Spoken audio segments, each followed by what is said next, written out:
it's my belief that they can and will engage on this, and that's something we're intensely focused on with Qatar and with Egypt.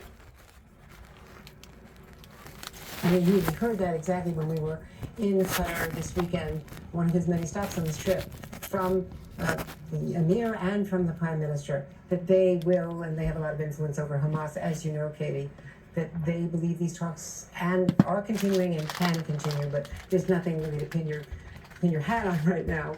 I also asked him about civilian deaths, and particularly the deaths of a tragic, incredibly tragic Al Jazeera bureau chief in Gaza who had lost his son, his daughter, his wife, a baby grandchild, and now an adult son as well. And there's a lot of speculation about targeted killing in this case, that he was targeted, and the secretary had brought this up to the Israelis. He was asked about it by an Al Jazeera bureau chief here in Jerusalem tonight, and he said, yes, he's talked to the Israelis about doing more to protect all civilians. That includes journalists. It's horrifying. Andrea Mitchell. Andrea, thank you very much. And you can see all of Andrea's exclusive interview with Secretary of State Antony Blinken right here on MSNBC tomorrow at noon Eastern. Still ahead, what investigators say caused the door of an Alaska Airlines plane to blow out mid-flight. All right, let's go forward here real quick. I didn't know if I could get that or not, but there was some serious matters, which that's a very serious matter whenever you have airplanes that can't stay together. Hang on for a second. Where was that?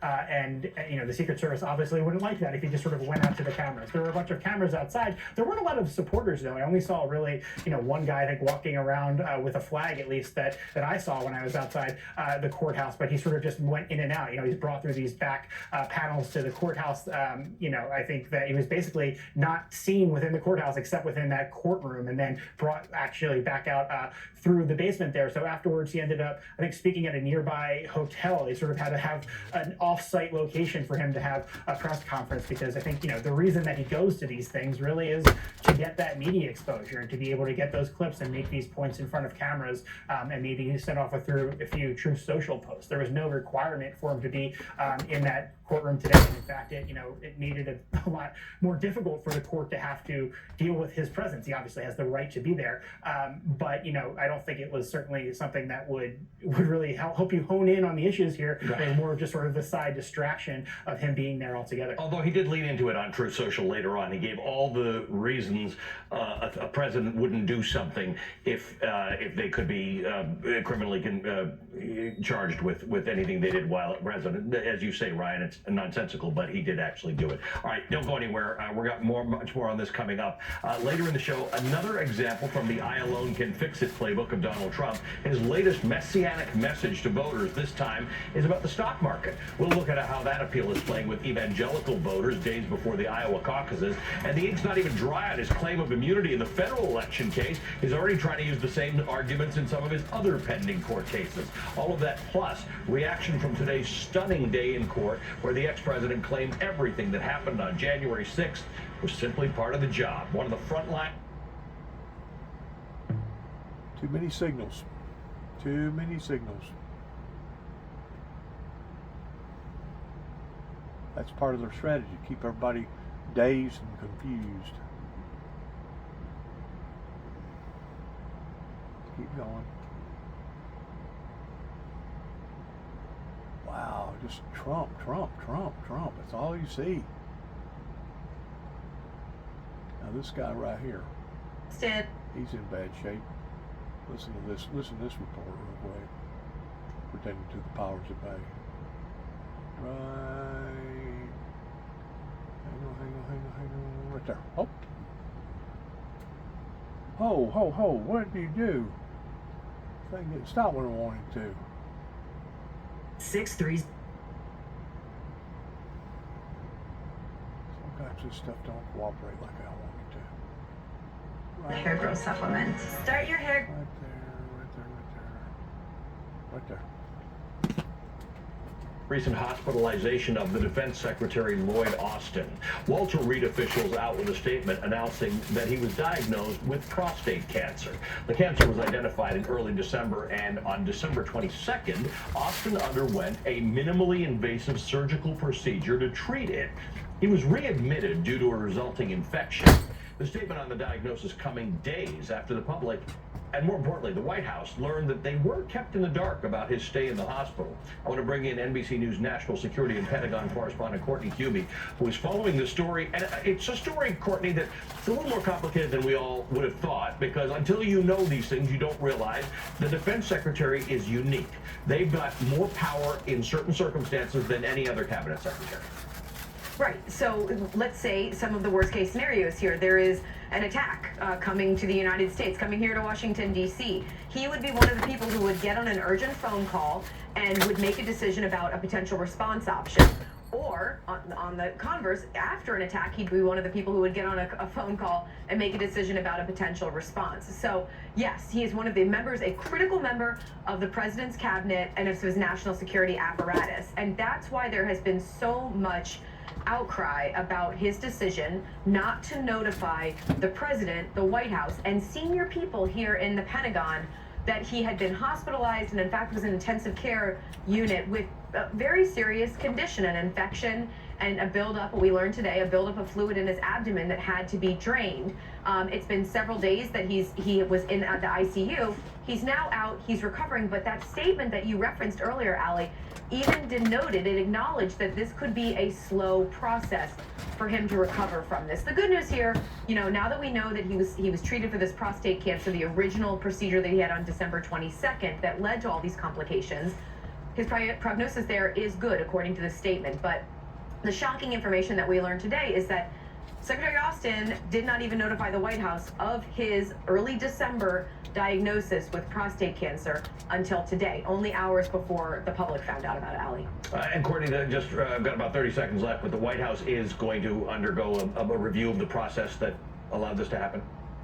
Exactly, and so is the Pentagon. The Pentagon's looking at how this happened, trying to put together a timeline. They've already ordered that from now on, if there's a transfer of authority, if there's a hospitalization, or if the secretary is in some way incapacitated for a certain amount of time, there's a whole list of people now who need to be notified of that right away.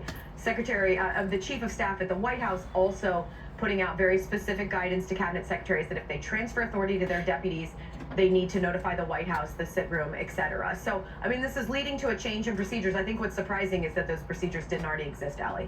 Courtney, thanks for your amazing reporting on this and everything else you do. I appreciate it. Courtney Cubey. All right, up next, much more on the pivotal oral arguments in a D.C. courtroom today. The consequences about the presidency and the rule of law were put to the test. The next hour of Deadline White House starts right after a quick break. Everything I do, there's...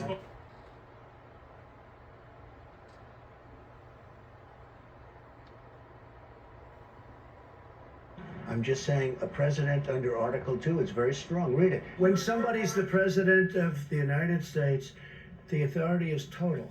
And that's the way it's got to be. The authority is total. It's total. Hi again, everyone. It's 5 o'clock in New York. I'm Ali Velshi, in for Nicole Wallace. Donald Trump has made no secret as to how he feels about the powers of the presidency. Total, as you heard, all-encompassing, and legally protected. It was the same argument his lawyer made today in court before 3 federal appeals court judges who heard attorneys from both the ex-president and for the special counsel Jack Smith on the question of presidential immunity. Trump has attempted to halt Jack Smith's January 6th case, claiming that he did the things that he did while he was president are entirely free from legal liability. No decision was made today, and one is expected to come fairly quickly. The judges, however, seem skeptical about the broad claims that Donald Trump's team was making. Trump's lawyer, John Sauer, at one point went so far in his defense of Trump's immunity that he said this. Could a president who ordered SEAL Team 6 to assassinate a political rival who was not impeached, would he be subject to criminal prosecution? If he were impeached and convicted first. And so your answer is no. My answer is qualified, yes. I've asked you a series of hypotheticals about criminal actions that could be taken by a president and could be considered official acts. And I've asked you, Would such a president be subject to criminal prosecution if he's not impeached or convicted? And your answer, your yes or no answer is no. I believe I said qualified yes if he's impeached and convicted first. We may be saying the same question thing. was, okay, so he's not impeached or convicted. Let's put that aside. You're saying a president could sell pardons, could sell military secrets, could order SEAL Team 6 to assassinate a political rival. Sale of military secrets strikes me as something that might not be held to be an official act. The sale of pardons is something that's come up historically and was not prosecuted. But your brief says That's would be good if he was just selling military secrets. The issue of presidential immunity was an historic question. It was posed before these appeal court judges. Never before has a former president been criminally indicted. As we know, he's currently facing a whopping 91 criminal counts across 4 cases in different jurisdictions, and he's waving around his presidency like a get-out-of-jail-free card. Just yesterday, a federal appeals court rejected Trump's request to consider his immunity claim in the E. Jean Carroll defamation suit that is set to go to trial next week. Meanwhile, over in Georgia, Trump has claimed presidential immunity there, too. His lawyers filed a motion yesterday to throw out the charges that he faces in the racketeering case, saying that the acts in question, quote, lie at the heart of his official responsibilities as president, end quote. Hugely consequential questions about the presidency and our nation's rule of law put to the test by the ex-president. That's where we start this hour with the former assistant United States attorney and MSNBC legal analyst Glenn Kirshner, who is inside the courthouse today. Also joining us, New York Times Washington correspondent Glenn Thrush and the former congressman from Florida, David Jolly. Welcome to all of you. Thank you for being with us.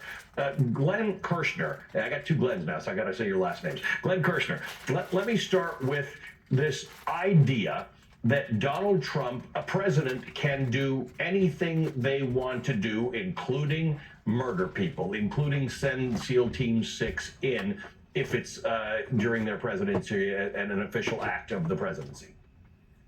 Yeah, none of the 3 appellate court judges was buying what it was Donald Trump's criminal defense attorney was selling. And really, Donald Trump's entire argument boils down to one clause of the Constitution, the impeachment judgments clause. And let me try to do this in a layman's friendly way. Basically, that clause says a president can be impeached by the House, convicted in the Senate trial on the articles of impeachment, and he can still be criminally prosecuted. What Trump's lawyers tried to do is take that and turn it on its head and say, well, you know, to these 3 judges, it doesn't really mean what it says. So let's set aside the plain language, because what the framers were doing is they were putting in place an impeachment first rule. In other words, if the president is not first impeached and then convicted by the Senate, he can never be prosecuted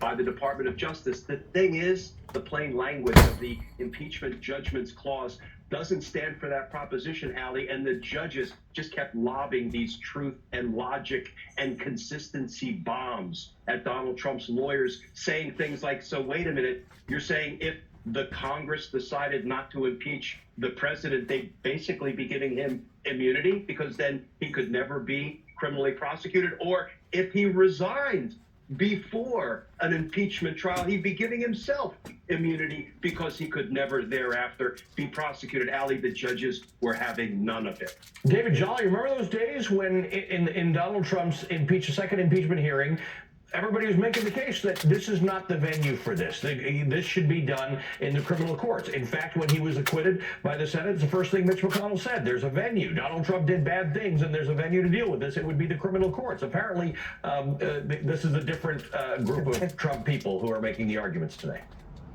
Yeah, I don't even think Mitch McConnell could have foreseen this argument. And I would suggest, Allie, this is a very humiliating day, not just for Donald Trump, but for Trump's team. I mean, he continues to surround himself with lawyers who really have to faceplant on some legal arguments. What I do find fascinating about this all or nothing kind of Nixon on steroids ask for relief, that somehow whatever he does, even shooting somebody, must be overlooked, is that is a bit of a pivot from the earlier argument, even some of the written briefs in this case, where they said that Donald Trump was acting within the outer perimeter of his office, right? That somehow Donald Trump as president does have an interest in the fair administration of elections. But I think the reason they've given up on that angle a little bit is even if that was the standard, sure, the fair administration is within the outer perimeter, Trump actually fails his own standard because of all of the facts in this case. Because what Donald Trump tried to do was chase votes for Donald Trump,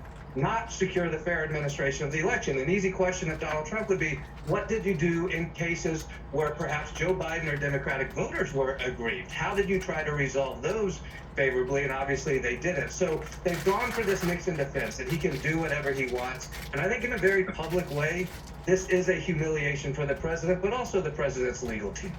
Glenn Thrush, the outer perimeter that David Jolly is talking about is it was just my job defense. And this isn't the full trial, so it will be, I mean, the crux of the whole case against him is that he wasn't doing his job as president. He was involved in what Jack Smith alleges was criminal activity. But here's his lawyer, John Sauer. This is Trump's lawyer. This is the former Solicitor General from Missouri. This is a very experienced and smart lawyer.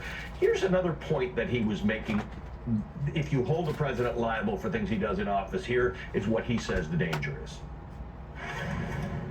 If a president has to look over his shoulder or her shoulder every time he or she has to make a controversial decision and worry after I leave office, if I go into jail for this, when my political opponents take power, that inevitably dampens the ability of the president. So there are actually two arguments that he's making in there. Both of them seem more political than legal, but the lawyer, John Sauer, was trying to make them legal. One is, if a president has to second guess whether he will be charged and convicted or tried and convicted of something, he will do fewer things. He or she will do fewer things. And the second part, that last sentence, was if his opponent is elected. So come on, let's go. This is crazy talk. Absolutely crazy. All they're doing is taking up airspace, and I've said this 1,000 times. It's a smokescreen in what our officials should be concentrating on rather than arguing about the laws. Donald Trump knowed the laws before he ever become a president, or he should have known the laws. He should have had people that explain it to him towards the do's and the don'ts and what he could and what he couldn't do. And they're acting like that this is all just a big surprise. Well, guess what? He's the one that continues to keep a common theme in the. He's the one that continues to keep wanting to be president. Nobody's twisted his arm and making him volunteer for the job. And when it comes to embarrassing somebody towards humiliating them, I don't really know that Donald Trump or anybody that works for Donald Trump, I don't think that there's no barriers that can go beyond the point of them becoming embarrassed or humiliated, because anybody else that have went through even a third of what Donald Trump has went through would have done already took their tails and left. It shows you the criteria of what the standards are today in comparison to what the standards was, let's say, in Nixon era. Because it was basically the embarrassment that was going to fall upon President Nixon of the reason why that he basically throwed his hat in the ring and said, or however phrase you want to put it, raised a white flag towards surrendering and basically leaving, because he knows that the information that they had on him was going to be substantial to the point that it was going to cause a wave of hardship, probably not only to him, but probably his family and all those associated with Nixon. So what did he do? He elegantly bowed out. Elegantly. Maybe that's part of the problem. I don't know. Maybe too many people's been elegantly dodging a bullet or bowing out whenever they should have got in there and fought, like let's say like Al Gore. Maybe the Democrat Party should have went in there swinging and not elegantly bowed out. I know this. The country's in shambles right now. Absolutely shambles. And there's nothing that nobody can deny about that. And that's the reason why I lean more toward believing that all of this is basically being subconsciously planned. It's subconsciously planned to the degree that I don't even think a lot of the politicians or the media, either or, that has actually sat down and put a pencil to any of this and said, well, this is what we're going to do. This, and this. Because I think a lot of people respond and react, especially in these positions, in a abnormal way to the point that they don't have a subconscious. Because you got to have a conscious to have a subconscious. Well, if your conscious is completely destroyed to the point that you don't have no guilt, you don't have no shame, do you really think that it's going to matter pertaining to your subconscious? Not at all. Not at all. And we're seeing that now on levels in our political arena, as well as other areas that 15, 20, 25, 30 years ago, whenever I was growing up, would not have even been considered normal, much less acceptable. Wouldn't even come close. It would have been an embarrassment.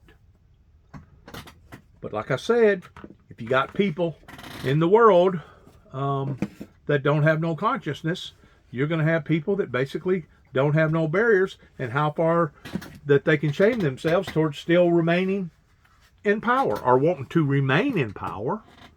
But there's another way of looking at it. Maybe the reason why that we're in the shape that we're in is because people like Al Gore did not fight the good fight, did not stay in there tooth and nail and go in swinging and come out swinging if you have to. I know something's wrong.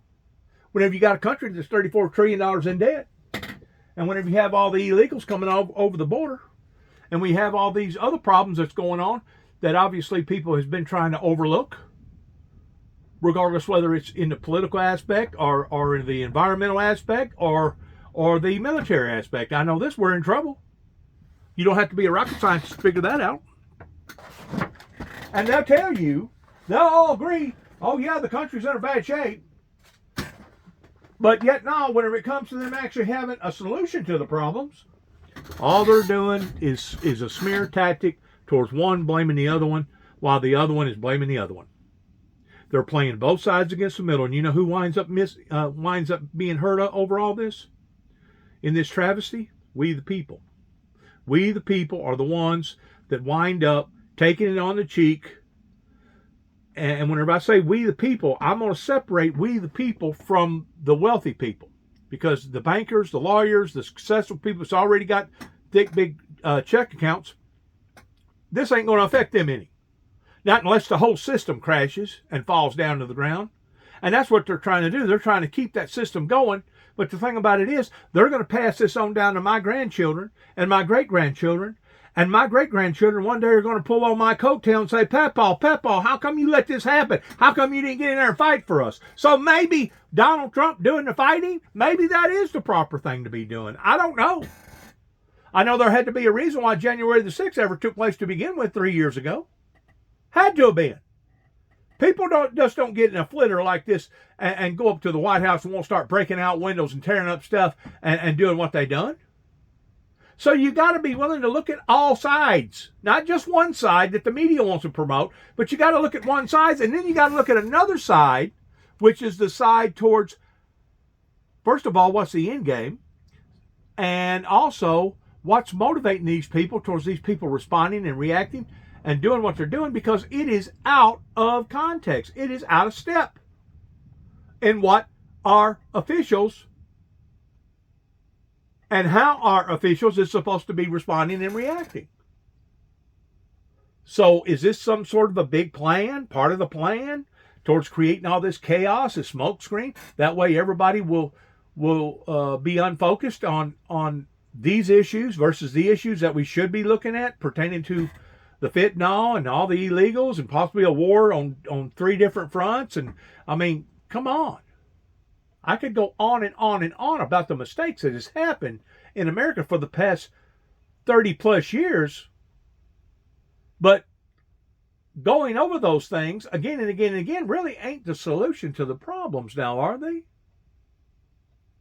The solution to the problem is having somebody come in there with enough gumption to basically wipe this thing clean pertaining to the national indebtedness and basically formulate new ideals, new visions, and stick to them. And stick to those ideals, stick to those new visions. As of right now, I don't hear people coming up with solutions. All I hear is people wanting to stab one another in the back and basically tear one another apart. And that's not how our system was originally designed. The Republican Party, in response to Donald Trump finally being held accountable for his actions, they demand that President Biden be subject to the same treatment for nothing. It just goes on and on and on. It just goes on and on and on. Called a failure theater, where House Republicans basically admitted the effort was purely political tit for tat after Donald Trump was impeached for soliciting foreign interference in an election and then for attempting to overthrow the government. Now, in response to Trump being removed from the ballot in 2 states over his role in the January 6th insurrection, Missouri Secretary of State, this man, Jay Ashcroft, is, you guessed it, threatening to remove Biden from the ballot if the Supreme Court doesn't intervene to keep Trump from being removed. NBC News asked Ashcroft how he would justify removing Biden from the ballot in his state. His response... And I've said this before. We're going down the exact same path as what went on right before the Civil War. Before the Civil War, it was a lot of anguish. It was a lot of bickering. It was a lot of debating. It was a lot of arguing that wound up basically changing from that status to an all-out and out knockdown drag out. And then it changed from that status to an all-out and out Civil War. Is that the end game? Is that where we're going with all this? Because it sure does look like it, and I'm not the only one that feels that way. There's a lot of people that feels that way. That this has got to be settled some way or another, either on a decent, civilized way, or it's going to be settled in an uncivilized way, which usually responds to bloodshed, violence, hostiles. Well, let an invasion, meaning Biden, let an invasion unstopped into our country from the border. Vice President Kamala Harris, Ashcroft added, supported people that were rebelling against the U.S. government during the riots in 2020, end quote, referring to racial justice protests in the wake of George Floyd's murder. The translation here is pretty simple. You did it to our guy. Now we'll do it to yours. Right. Joining us now is Democratic Senator Chris. And that's totally unorthodox. Senator, I'm sorry to totally unorthodox. With, such a dumb question as to put this to you, but what do you do about this? This is just dumb. Donald Trump did actual things. It's a smoke screen. Proved very difficult to hold him to account. It's not entirely sure he'll be held fully to account. But it's this tit for tat nonsense. Ashcroft knows better. This is not a guy who's new to the political system. Allie, that's right. Attorney General Ashcroft of Missouri had no credible basis for his threat to try and throw President Biden off the ballot in Missouri in exchange for him having been provisionally thrown off the ballot in the state of Maine and the state of Colorado. That action by the states of Colorado and Maine in the consideration of that in other states is working its way through our judicial system. There's no basis for removing President Biden from a statewide primary ballot or general election ballot. He didn't participate in any of the events around the insurrection of January 6th. The things that you just recited that Attorney General Ashcroft raised have no foundation in law and no relation to the elements of the 14th Amendment concerns that the Colorado Supreme Court weighed. So I don't think there is any credible basis for him to move forward with this action. The problem is, once you start saying it enough, people listen. I want to, talk to you about. Let me show you what Donald Trump has said about this. He says we can't have every 4 years there's a cycle of political recrimination where one administration attacks the prior administration. We open the Pandora's box to political prosecution after political prosecution after. Is that not the pot calling kettle black? Think about it. Is that not what he just got through stating? The pot calling the kettle black? Listen to it one more time. After political prosecution. Back up. In fact, back up. Stop. Right there. That the Colorado Supreme Court weighed, so I don't think there is any credible basis for him to move forward with this action. the problem is, once you start saying it enough, people listen. I want to, talk to you about. Let me show you what Donald Trump has said about this. He says we can't have every 4 years there's a cycle of political recrimination where one administration attacks the prior administration. We open the Pandora's box to political prosecution after political prosecution after political prosecution. In fact, Joe Biden could be prosecuted for trying to stop this man from becoming the next president of the United States. Once again, this is all unorthodox. But whenever you're dealing with the millennials and those that's young, they really have nothing to cross-reference to. So they actually see this towards maybe it being more normal than abnormal. But the way I see it at my age, and I know others do too at my age, maybe a little younger, maybe a little older, is that this is all unorthodox compared to how business is supposed to be run with the United States government. So you can't tell me that it isn't somehow or another cross people's minds. Is this an intentional smokescreen being developed to take our eyes, our minds off of the things that we should be concerned about? And if we're not concerned about it necessarily for us, we should at least be concerned about how things are handled with our children and our children's children, because one day they're going to have to smell the stuff that we've been walking in because we didn't clean it up. We didn't clean it up. We spent more time towards using up airwaves and arguing at one another and beating one another over the head than we did towards having a solution to the problems. It's all unorthodox compared to what things is supposed to be handled and how it gets handled in America. And if anybody argues with that, they either don't know what they're talking about or they themselves are part of the problem. And I think people my age, maybe a little younger, maybe a little older, can verify that, can validate that.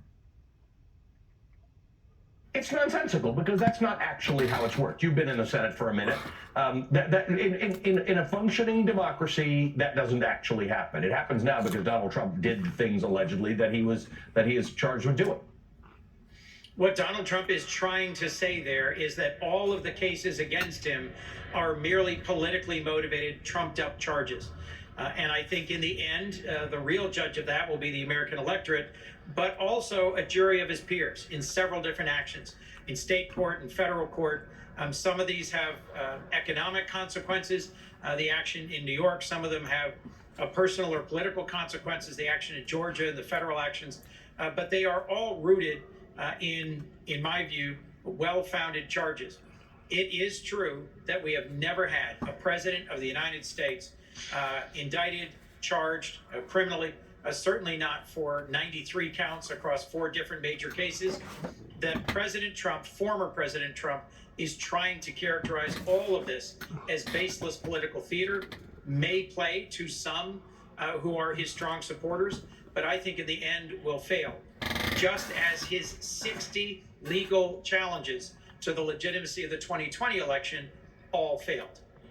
Senator, let me ask you about, we're in February, we're going to be 2 years into the war in Ukraine. This problem about U.S. funding to Ukraine is becoming very serious. While the Ukrainians are still trying to rally their troops and their people, they are literally begging America to not allow a domestic dispute about the border to stop the funding of congressionally approved aid. President Zelensky came and visited with us in the Senate just before we broke for the holidays. And he is a proud and capable and strong leader. I wouldn't say that he begged, but he pressed his case as hard as he possibly could. The Ukrainian people are determined. They are brave. Ukrainians are fighting and dying on the front lines every day. Ukrainian civilians are dying because of Russian attacks on civilian infrastructure, on apartments, on power systems. Our support has been matched, actually exceeded, by 50 other countries around the world. President Biden and many other leaders have built a strong global coalition of support for Ukraine. This is not the time, in the depths of winter, for us to flag in our support for Ukraine. The Ukrainian economy is actually coming back. The Ukrainian military is holding their ground. If we continue to provide them with funding and with military aid, I am confident they will hold their ground and retake significant amounts of it. But if we begin to fail and fade, some of the other countries in our coalition soon will as well, as they turn to domestic concerns. This is a critical linchpin moment for our standing for freedom in Europe, standing up to Putin, and frankly, avoiding the future costs of Putin rolling over Ukraine and then threatening several of our NATO allies on Ukraine's borders. Senator Coons, you have co-written an op-ed with Cindy McCain about global conflict and hunger, starvation, those kinds of things. We also have a report from the Telegraph that rising hunger in Gaza is turning children into skeletons. And the NGO Human Rights Watch has reported that starvation may be being used as a weapon of war in Gaza. You have made the point that we need to do more to protect the civilians in Gaza who are not involved with Hamas. We do. We have to do more to protect civilians, innocent civilians in Gaza. It's important to remember that part of Hamas's tactics is to use innocent civilians as human shields, to locate their facilities, their tunnels, their storehouses underneath schools and hospitals and mosques. But frankly, the level of suffering in Gaza is unacceptable. And we have to get more humanitarian aid delivered into the people of Gaza. The northernmost part of Gaza has been almost completely cleared of Hamas. The IDF is in near total control. It is my hope that the Israeli government will soon begin to provide aid directly into northern Gaza, and that they will increase the number of trucks cleared, the speed with which they're cleared through the two southern gates. It is heartbreaking to watch the hundreds of thousands of hungry children in Gaza and the steady rise in the death toll. Israel has an obligation to protect its people from Hamas, and I understand why the brutal attack of October 7th justified an attack on Hamas. But the way this war is being conducted on the ground in Gaza has to change. I was encouraged by the IDF's recent announcement that they intend to change their strategy on the ground to reduce the intensity of combat, that they have withdrawn several combat brigades. But I think we need to see more, and I think that's a message Secretary Blinken is delivering in Israel today. Senator, it's always a pleasure to talk to you. Thank you for taking time to spend with us this afternoon. Thank you. Great to be with you. When we return, an alarming number of journalists and media workers killed in the Israel-Hamas war. What's being done to help keep them protected after a short break?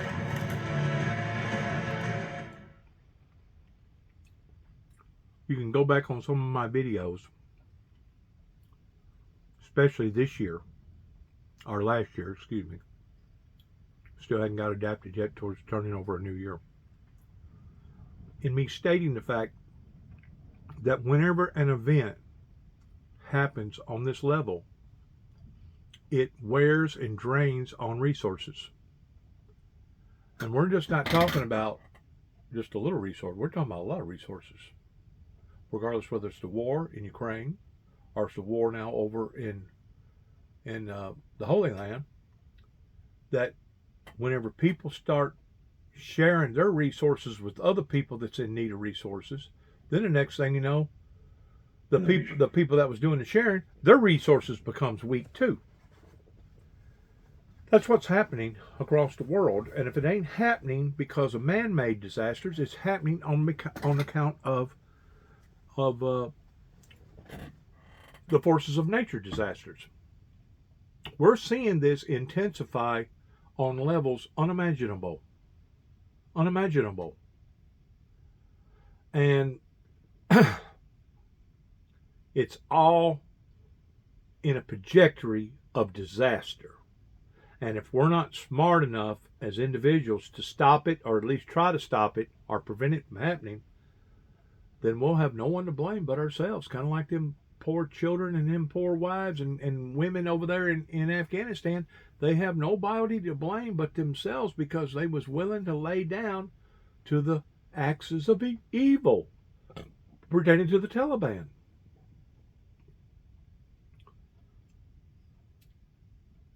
One thing, it's kind of like the old saying, one bad apple spoils a whole bunch. Whenever you create a cancer, then that cancer starts spreading. Bad creates more bad. This is where we, the Christians, are supposed to stand up and say, no, this ain't the proper right way to go. And I feel like that's probably what they're talking about, that the war needs to change. But at the same time, the people in that area that are starving need to recognize that it was Hamas that brought this, into their lives. But anytime you create an environment like this, you're going to now start teeter-tottering on humanitarian diseases that could actually be worse than the bombs blowing up. And I know that don't sound logical, but I'm telling you, whenever you create an atmosphere, people starving, people drinking out of their own cesspool, people basically living in their own cesspool, people basically not having enough food or enough clean, decent water to drink, you're creating a biological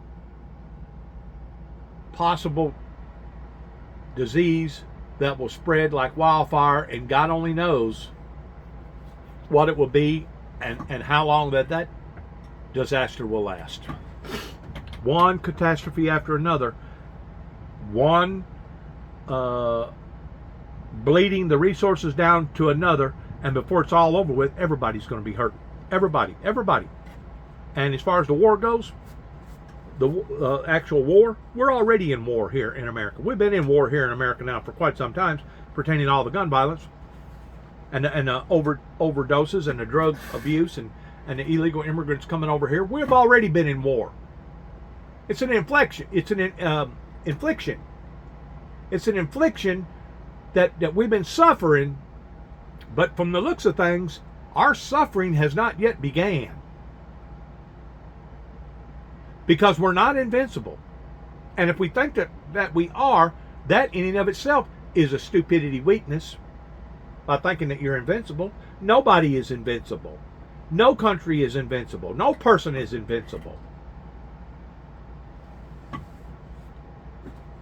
The insanity is going to have to stop.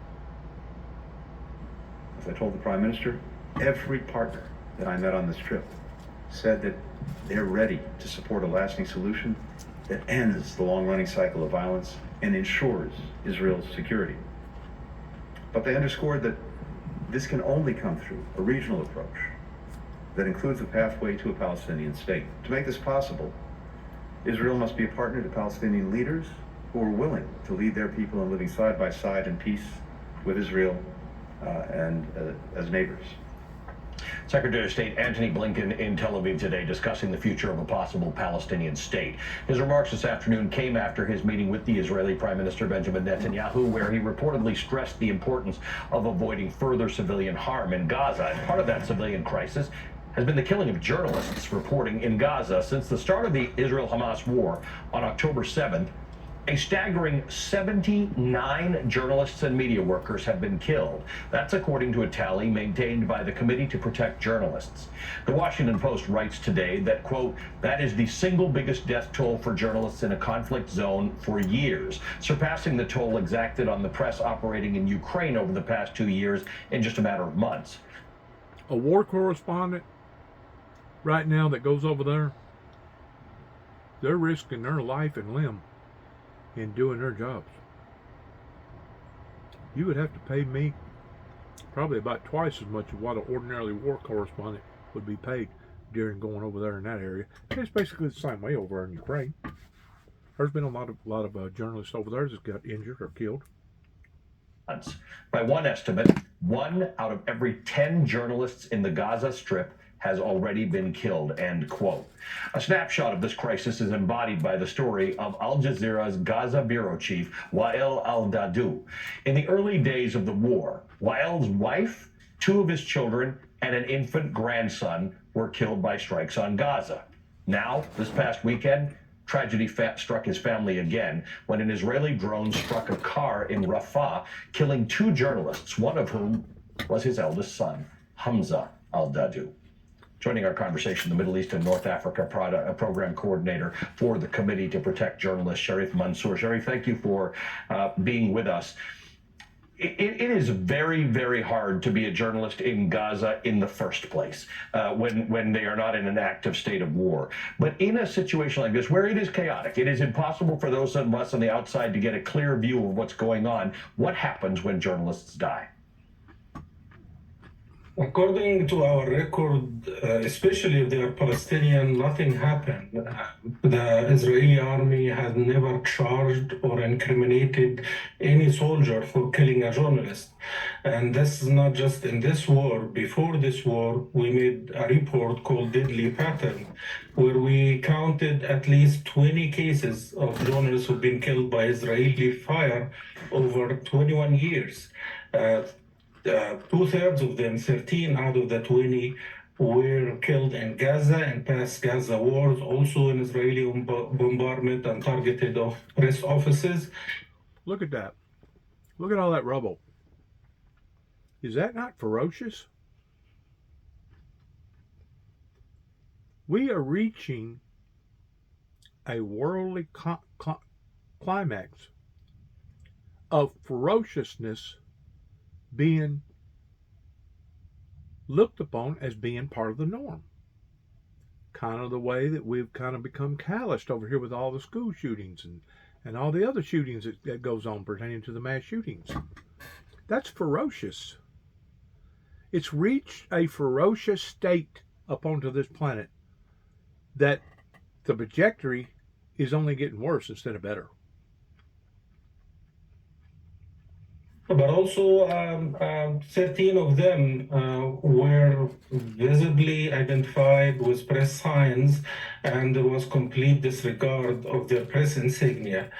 18 out of the 20 before this war were also Palestinian journalists, 90%, what we see this time around. 70 out of the 77 we've counted are Palestinian journalists who've been killed in Gaza. So what we see is a deadly pattern that's becoming more deadly. And I think it's mainly because the Israeli army are not taking any responsibility for minimizing civilian casualties, including in journalists.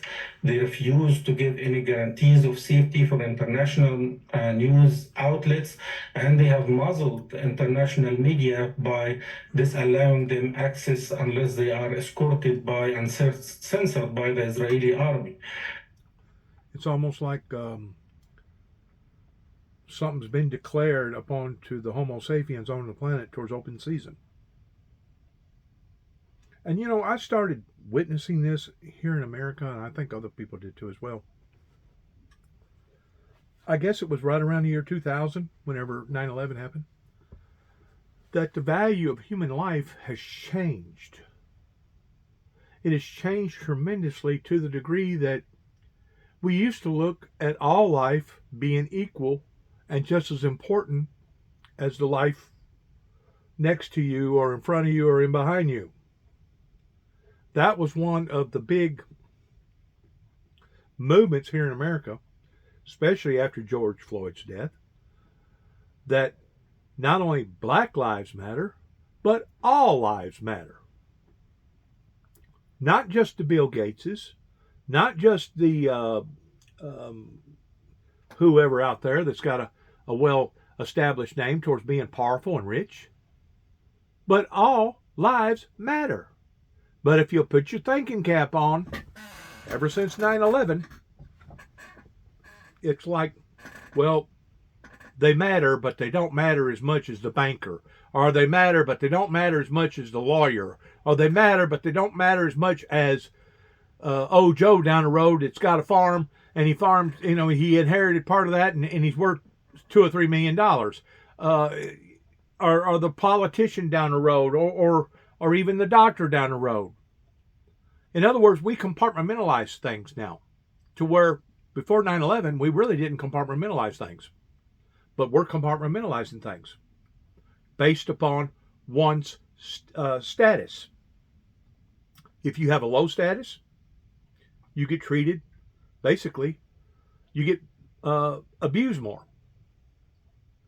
If you have a high status pertaining to people that knows you, people that respects you, you got a lot of money, you're in the right position, or you've been in the right position, well, now you're going into a different status.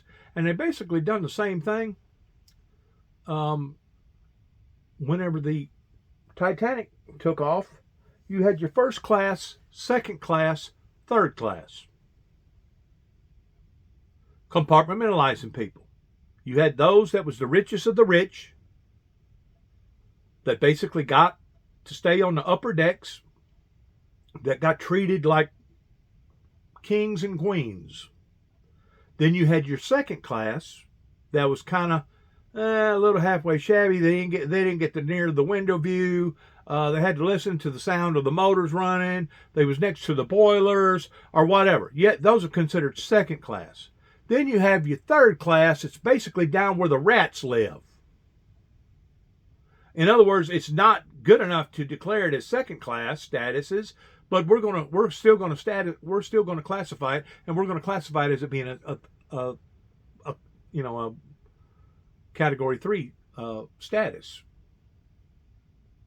That's what America has been part of, that we have witnessed now since 9/11, more so than what I can ever begin to believe, because back in the 70s, the 60s, back in the 80s, and even the 90s, all life mattered.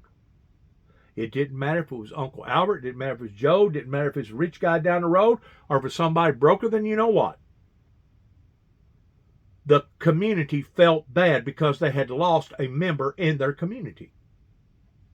Now, if that was a bad member in their community, towards being a drunk, a wife beater, an abuser, an all out and out scandal, well, they kind of brought the shame into their own category towards being in that class, towards being basically a third class ranking civilian.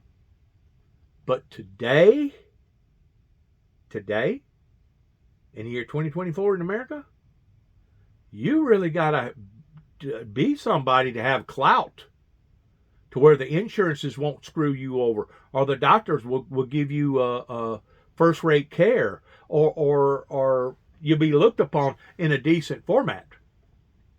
You got to have a lot of clout. And if it don't matter if it's political clout, financial clout, don't matter if it's social clout, or whatever kind of clout, if you're basically a homeless person, if you're a prostitute in New York City or Chicago or Atlanta or LA, and somebody murders you, you're going to be treated as a third-class citizen. And as far as them opening up a file on you and actually investigating your murder, the odds of that happening is slim to none. Because now you have brought that type of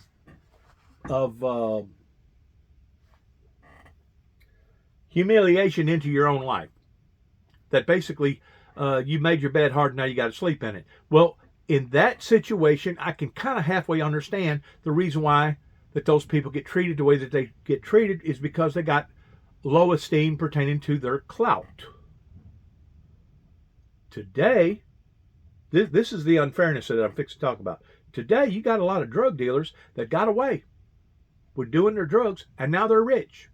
And because they got a lot of money stuck in the bank somewhere, well, they got just as much clout as the guy that worked for his living and was inherited the farm, and now he's working like I don't know what to be able to maintain the farm. And even though he's got $2 million towards being treated like somebody with that type of clout, now the world treats the drug dealer because he was lucky and didn't get caught, and now he's got his money in the bank. Now we're going to treat that person with a high addition of clout, just like the farmer, just like the decent person that deserves to be treated that way. That's the unbalances that we're seeing happening in America. That's even getting worse and worse and worser. whenever you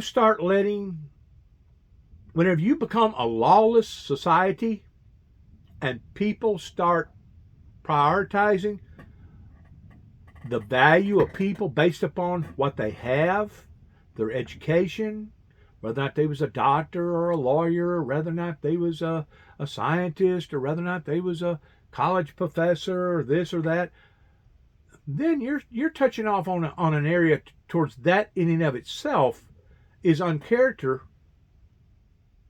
pertaining to our original forefathers. Whenever it talks about liberty and justice for all, it wasn't just talking about the bankers. It wasn't just talking about the judges and the lawyers, the doctors and the scientists. He was talking about all people. We have taken things out of characteristic in an unorthodox way towards now being undesirable in treating people that don't deserve to get the clout gets it, and those that deserve to get some sort of clout don't get it. And this has become essential in my life, I feel like, towards basically causing the snakes, running the snakes off, towards them not being up here in my face every day, is because once you start building a social media platform, regardless whether it's YouTube, Facebook, whatever, you start now having clout. In other words, these big conglomerates out there, your insurance companies, your bankers, your politicians, they look at you a little different. And the reason being is because they get to thinking, well, if I screw this person over because I should have treated them this way, that could actually come back and haunt me. Because this person has clout. They may have 10 million followers on Facebook or whatever. That could come back and hurt that person. So now that conglomerate starts treating that person the same way that they halfway treat the bankers, or halfway treat the doctors, or halfway treat the scientists. So it's got to the point in America, I can't judge this off everywhere, because I'm sure in some places it probably don't matter how much social media clout that you got.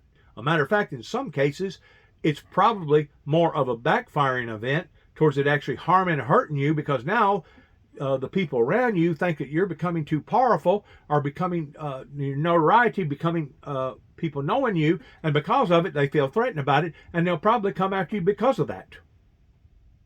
Who knows? They may actually kill you because now you got a telephone and you're building a platform of clout. The bad people, the snakes, they don't like that. They don't like that. But at the same time, you got to recognize in some of these other countries that don't have laws, sufficient laws like we do in America, you're already screwed.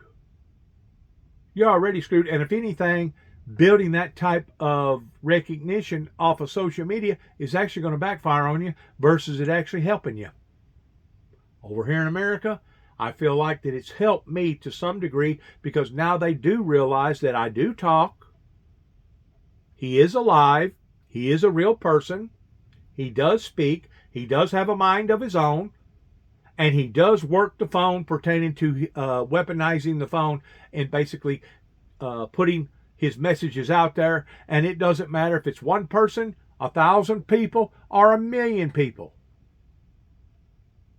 These law enforcement agencies knows this. And they look at this as it being a threat. So whenever it comes to social media pertaining to artificial intelligence has helped in some areas, but in other areas it's also hurt, depending upon what perspective of life that you're already in. If you're a well-to-do conglomerate and you're running an insurance company, and you don't want nobody to tell your hidden secrets towards how you hoodooed this one, and how you prorated and hoodooed that one, and how you hoodooed this one, I'm pretty sure you probably look at social media towards it being an enemy. An all-out enemy. And I'm sure if you're in some of these third world countries and you build a base pertaining to your clout, I'm pretty sure that some of them look at you in the aspect of being dangerous now, because now not only are we going to not get away with it, but there's actually going to be an investigation about this person. In other words, they're not going to treat this person like they do finding a prostitute's body down by the river somewhere or a homeless person. They're actually going to spend a little time and a little effort toward trying to figure out what happened to this human being. Because this person's got clout. And now if we don't settle this murder, it's going to make the department look bad. Even though that person was a prostitute, or even though that person was a homeless person, that person still had clout. That person still had friends. That person was still getting his or her message out there to the people. In ways, it's created chaos. In other ways, it's been good. I just pray and hope that before the end of the day, pertaining to social media, the internet, pertaining to artificial intelligence, that it will be more of a benefit to humanity than a disbenefit. It's kind of like our lives. It don't matter if you live to be 10 or 110. The best that any of us can bank on and count on is that our good qualities will outweigh our bad, including my own. Because I promise you, you will have just almost as many bad qualities, if not more, than you have good qualities. And it's usually only until after people start getting a little age on them, after they get in their 40s, 50s, maybe even their 60s, and some of them don't never reach that threshold of thinking about this or caring about this. But you'll see more people become more compassionate as they get older than they was in their teens or their 20s or in their 30s. Because then it really didn't matter. Well, now as you're getting older, you may have to depend upon somebody to help you get in and out of a wheelchair. You may have to call on somebody towards helping you come and check on you to make sure you're all right. So people become a little nicer. They calm down. They're not near as headstrong whenever they get in their 60s and their 70s. Besides that, for the most part, most people's health won't allow for them to get out here and get on a drunken binge or start a warpath like they would have had in their 20s or their 30s. I just could not believe whenever I moved back here that things was so out of order that it really didn't matter no more, whether or not it was an old person, an elderly person, whether or not it was a crippled person, whether or not it was whoever type of person, that these young people around here in their 20s and their 30s, which I guess in one way I should probably feel flattered, I guess would be the right word, that they was attacking me the way that they was, towards punching and picking on me, towards trying to provoke me into some sort of violent ordeal. I guess in some ways I should be flattered. But that stuff did not attend as much as what it does today towards people still having a little bit of decency in saying, you know what, that person's old, that person's went through this, that person went through that. We just need to leave that person alone. We don't agree with her, we don't agree with him, we don't go along with their lifestyle, but we're not going to go down there and hunt them down and terrorize them and torment them every day. Just like the deal with the anti-Semitism. The anti-Semitism has reached a state in America like I would never, ever have dreamed of towards a group of people basically standing up for Hamas versus standing up for Israel. That's like choosing between the two thieves, that one mocks you while the other one says, Lord, remember me this day whenever I enter into thy kingdom. The difference is between bad and good, right and wrong. And the divide, the gulf, is widening more and more and more each day. Like I said, the value of life today, in not only the world perspective, but also the so-called Christian perspective, has lost its, I guess potency would be the right word maybe, or it's lost its authenticity, because we're supposed to love thy neighbor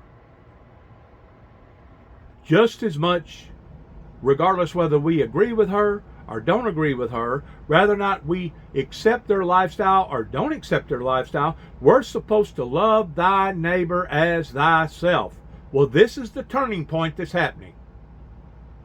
This is the turning point that's happening that I've taken notice, that I'm pretty sure your psychological doctors, your analysts, your scientists, all the uppity up smart people that's supposed to be smart hadn't really thought about. But the fact of the matter is, we have lost interest in the common Joe to the point that we feel like that their life isn't as valuable as the banker or the doctor or the politician, even though it was the politician or the banker or some of the people that's been stinking wealthy rich today of being nothing more than just sly dogs, basically connivers, extortionists in the way that they got rich. Or they was drug dealers, or they was a this, or they was a that, towards doing things, basically being bogus. That's the part that the good people needs to wake up to, in how that these powerful people become powerful the way that they did for the past, especially for the past 30 plus years. They did not become what they are today, as far as I'm concerned, legitimately. And whenever I talk about that they stole from the windmill ministries, I'm just not talking about what has went on personally in my life. I'm talking about in every single Christian's life out there that has basically been treated like a red-haired stepchild, that they got stolen from too. So whenever Putin shakes his fist at the Western world and says, we got cheated, well, guess what? He's not the only one that feels like he got cheated. There's a lot of us out there that feel like we got cheated, especially whenever you have people that basically want to steal your recognition or steal your accountability the way that they did. And it's one thing to ignore somebody. You just ain't going to pay no attention to that person. Just don't listen to them, as long as they don't get violent, as long as they don't get in your face. Just don't have nothing to do with that person. But it's another thing to actually attack people because of it. And that's what happened in the year 2014 on a civilian level. I was already being attacked on a professional level pertaining to what went on in 2005, what went on in my life in 1991 up in Wheeling, West Virginia, what went on in my life in other fashions and times pertaining to law enforcement, regardless whether it was Tennessee law enforcement, Kentucky law enforcement, Oklahoma law enforcement, or downtown Atlanta, Georgia law enforcement. I've been attacked again and again and again by law enforcement. And I've learned to kind of, deal with them because they're professional people. Okay, they're going to put you in a mental institution. Okay, you're going to stand in front of a doctor wearing a white suit. Well, you've already been down the path. You know what they're going to ask you, so you know the answers to what they're going to ask you. Once you play that role again and again and again, you pretty well know what to expect. But what flabbergasted me, and I do mean flabbergasted me, is that I come back into a neighborhood, a community, that I thought of the decency of at least the elderly, the older people. They would have had enough decency to said, you know what y'all doing over there to that family over there is wrong. Is absolutely wrong. And you would have thought that the law would have been able to see through all that to the degree of not cherry picking, of not telling my brother and me with Johnson and saying, with Juby, I ain't going to do nothing for you because you've already got on the radar screen. But David over here, I'll do something for him, even though he ain't never been on a radar screen. Well, guess what? David was on the radar screen. You know why David was on the radar screen? Because David was associated with Juby. So David was guilty by association. So now it's just not one Christian, but all the Christians that basically the world has turned against. And we can see this on every level imaginable. And I don't know if the psychiatric community can figure that out, or if they're just so deceived and they've read too many books to the point that they're educated fools to begin with, and they really aren't concerned about people's well-being or their better welfare. They're only concerned about getting their check at the end of the week or end of the month, however that they get paid. I have never seen so much raw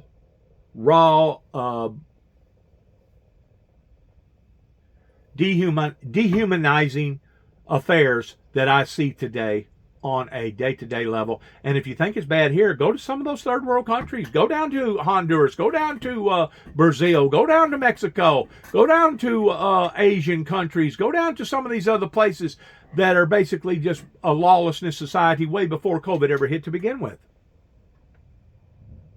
It is turning raw, and it is turning rawer.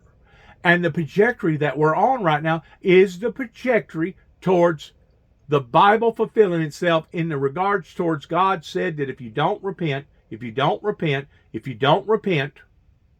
I will throw thee off into a sick bed. I will throw you off into tribulation. That is the trajectory that we are on. Now, people like Biden, other rich people out there that has comfort zones, that don't have to worry about a paycheck to paycheck or whatever, they're not going to see this stuff. You know why? Because they can't relate to this, number one. They've never been down in the clenches. They've never been homeless. They've never had to worry about eating food out of a garbage can. They've never had to worry about whether or not they was going to freeze to death, like I was doing up in let me get my town right. Florence, Kentucky, up around Big Bone, Kentucky. Whenever I was hustled down there, and I basically was staying, either living in my truck or basically living homeless, towards sleeping out in the open. And I had this this cot, like an army cot, that I pulled out, and whenever I went to bed that night, they was calling for the temperatures to lower, and I actually had to take my heavy-duty sleeping bag and put a tarpaulin over the sleeping bag while I was on the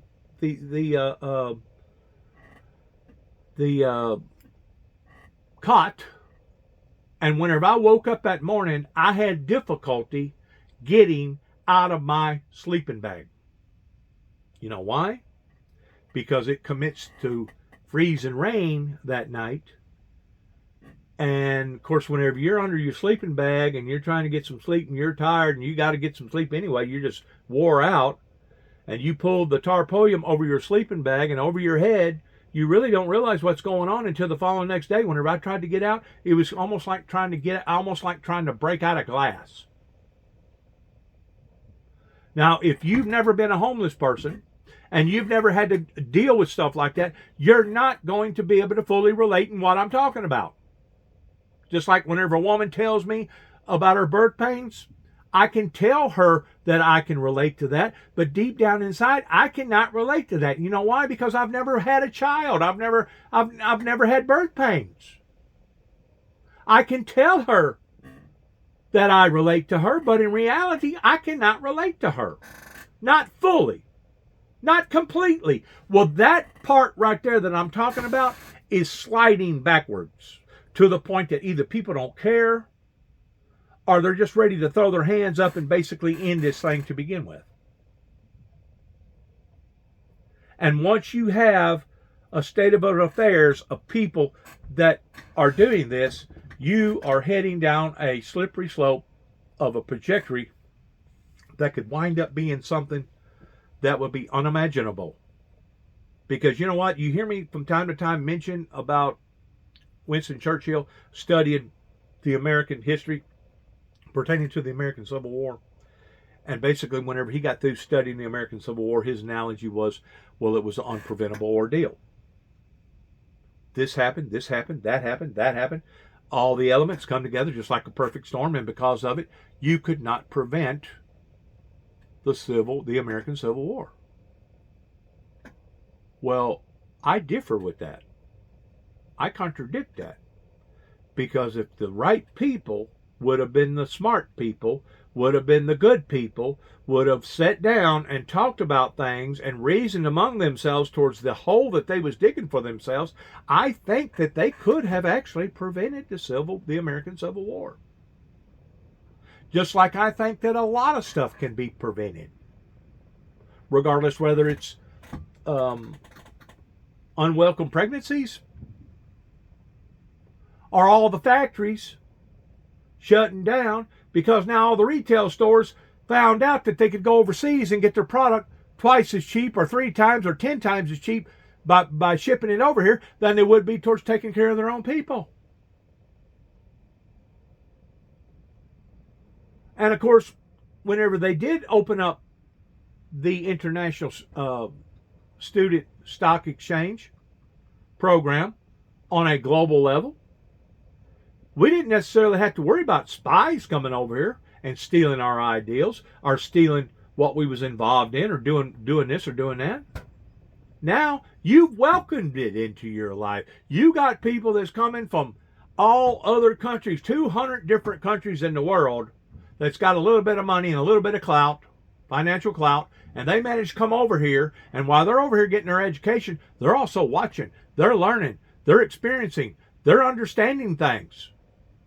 So they take that information back home with them, and they build off of it. They take those ideals, and they steal those ideals.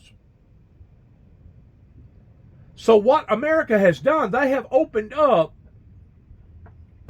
a can of whip ass on themselves whenever they decided that they was going to let the world basically catch up with them. Well, now, not only is certain countries catching up with us, but we got countries that's actually impassing us. That's actually their technology, their streets, their buildings, their architects, their whole concept of medical, the whole 9 yards is ahead of us. Well, is throwing the towel in and saying we're going to surrender, is that the answer? No. It's never been and never will be. Not whenever it comes to a free will people. Especially a free will democracy people. Now, you may not like a thing about me. You may not like what I drive. You may not like what I look like. You may not like my voice. You may not like what I smell like. You may not like anything that I am about. But according to the Christian regulations, it doesn't matter if I like you a little or don't like you at all. I'm still supposed to love you. I'm supposed to love your soul, and I'm supposed to put your soul on the same category as my soul. And whenever we start differing from that, I start questioning whether or not we truly are born-again Christians, because that was part of the criteria in becoming a born-again Christian. Once more, you can tell the tree by the fruit that it bears. And what I'm seeing over here in America does not bear reference to the true orthodox teachings of Jesus Christ. So whenever they talk about Jerusalem and Hamas, I agree. Something's got to be done. Somebody's going to have to compromise somewhere or another in that ordeal. If not, you're talking about 2 million people of a tragedy that's even going to become more of a tragedy, that's even going to become more of a tragedy, and God only knows it will be all of us eventually that will pay for it. And if you don't believe me, start looking at various attacks upon humanity whenever it comes to diseases, whenever it comes to biological diseases. Don't think for a second that it makes a difference, because it does. It does. I never knowed what a dentist office was until I was already a teenager. I was like 15 years old or 16 years old. I think I just got my driver's license before I went to the dentist, and I had something like 12 or 13 cavities. You know why? Because my parents did not practice hygiene. You know, you can be raised up poor and still practice the things that you're supposed to practice. Well, guess what happens if you don't practice those things? There's consequences. There's consequences. And that's what we see on every level imaginable, regardless whether it's a political level, a medical level, a war level, a social level, a clout level. We see consequences again and again and again. Now, when are the people going to acknowledge their wrongs, and when are they going to act upon to them? After it's too late? After cholera does break out? After there's another civil war? After God gets tired of fooling with us and cast a meteor down on the planet that kills about a third of mankind? Whenever the water turns as red as blood and all the sea basically dies? Is that when we're going to wake up? Because if that's what you're planning, that will be too late. That will be after we have already reached the plateau of going over the Rubicon, and now we are at the point of no return, just as Winston Churchill said that it's impreventable. Well, before it reached that state of being impreventable, that meant that it was preventable. But you had to have people with a willing heart and with a willing mind and with a willing voice to get out there and talk to it and tell it what we're doing wrong and what we need to be doing right. The situation over in Gaza has changed from going from bad to worser. Now, we ain't seen the worst this yet. Whenever you start seeing cholera, whenever you start seeing nuclear activity, bombs going off, whenever you start seeing death rates of by the hundreds of thousands of people every day, then you'll know we're starting to get into the thick of it. Then you'll know that it was because we didn't speak up and we didn't put forth enough action to be able to stop it, nip it at the bud before it ever got that far out of hand. You see, that's what the American people realized. And then I'm gonna let the video run for itself pertaining to the news. But that's what our ancestors finally come to the realization after we was attacked, okay? And after we had done lost, I don't know how many thousands of men and women in our military base, they understood that we was at the point of disaster over here.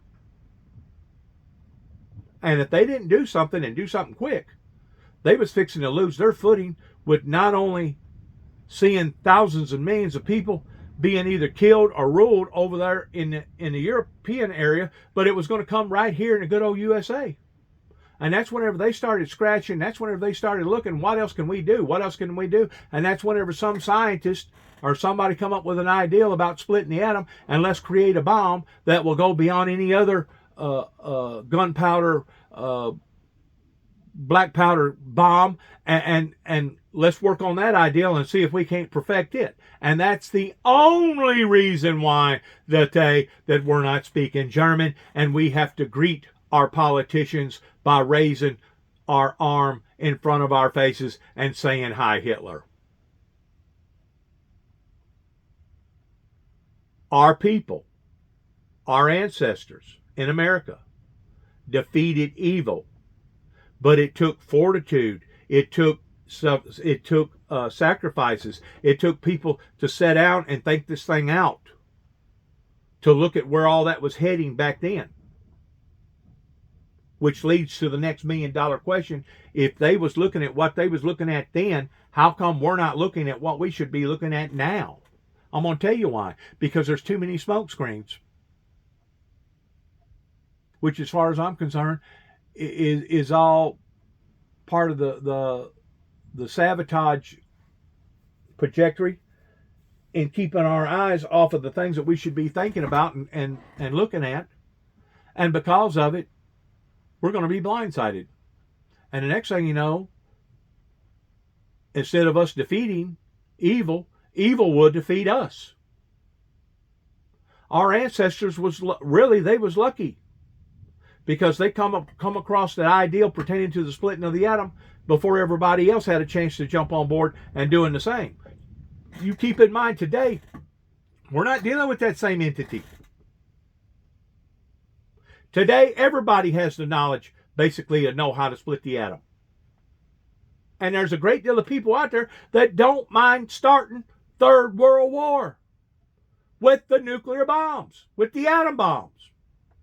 So we're dealing with a completely different monster today than what our ancestors did 75 years ago. Now, the next $1 million question is this: are we smart enough to identify it?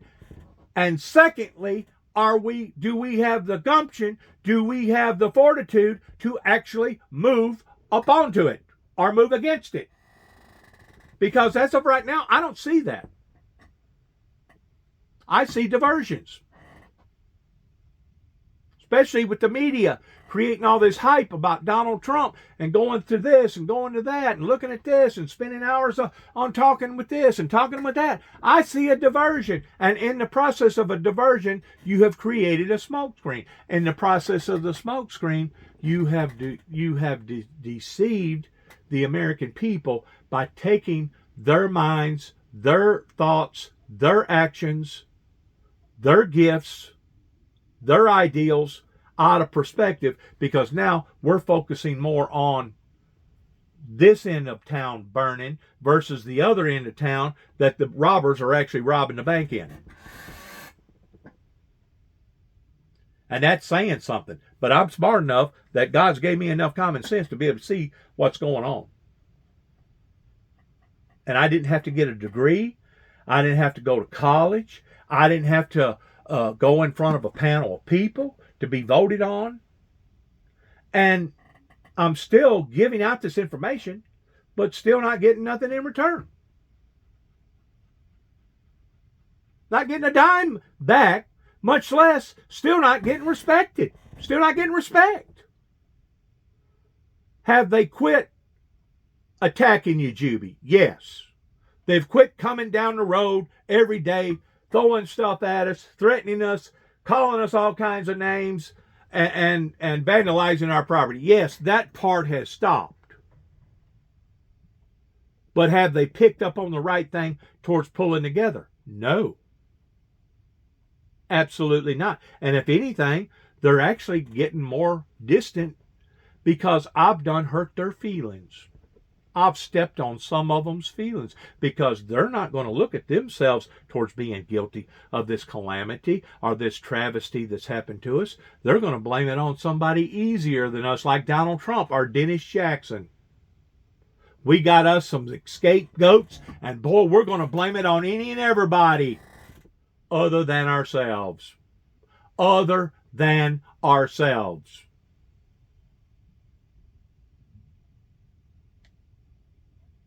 We have reached a point in open population that it's almost like a prison sentence. To where if you're in a prison, you're in a pod, somebody decides that they're going to clean house and they're going to hurt somebody or kill somebody, even though it was acted upon in front of 20 or 30 men, every one of them will have a testimony. I didn't see nothing. I was asleep. I was in the shower. Well, I was reading a book. Well, I didn't feel good. I was under the covers. Lies upon top of lies upon top of lies. And if the truth be known, probably half or a third of the pod of 30, 40 men or women actually visually seen what happened. But are they going to step up to the plate and admit it? No.